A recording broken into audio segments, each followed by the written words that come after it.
When I have the wood in my hands and I'm working on making a piece, it feels like I'm holding memories of time in my hand. You know, that there is a wealth of experiences that that tree went through, and a wealth of stories that it could tell, and a wealth of memories that it has.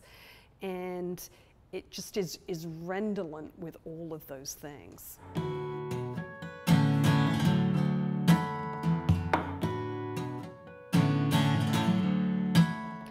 I think that there is a really signature look to Kate Swann furniture. It is always got some surface textural aspect to it, whether that is pyrography, which is burning of the surface, whether that's some color work, which I'll do with chalk pastels or with oils or with acrylics. My woodworking has really evolved over time into more of a, how can I make a piece tell a story? Or how can I use this piece as a canvas for pictorial representations of things? I will write stories for my clients, and sometimes I will sit them down and tell them one-on-one.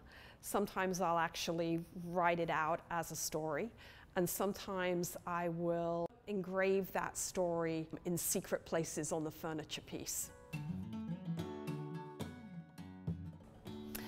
I love working with wood that has a lot of what's known as character to it.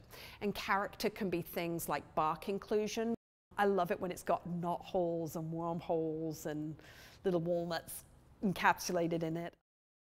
So I like wood that's got sort of a fair amount of character or distress to it, because that is more like wood to me.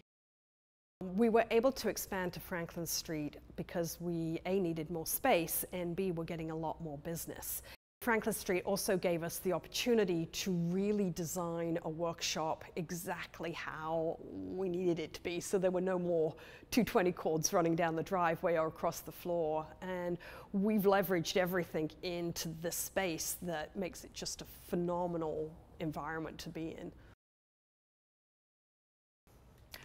When I'm working, it is like I'm in a totally different world. I can spend hours and hours and hours doing what I do and look up and realize that daytime's turned to nighttime.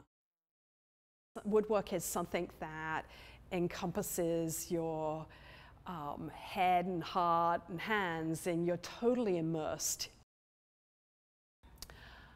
I love sharing the craft of woodworking. My goal is to have everybody building things and learning things and gaining skills, so it's not really a competition in any way. I love teaching. Kate Swann, outside of Franklin Street, is still a rebellious teenager. I ride a motorcycle. I pierced my nose, much to my parents' dismay. But I'm also a mother, and a friend, and a sister, and an adventurer. I want to go see what the rest of the world has in store for me.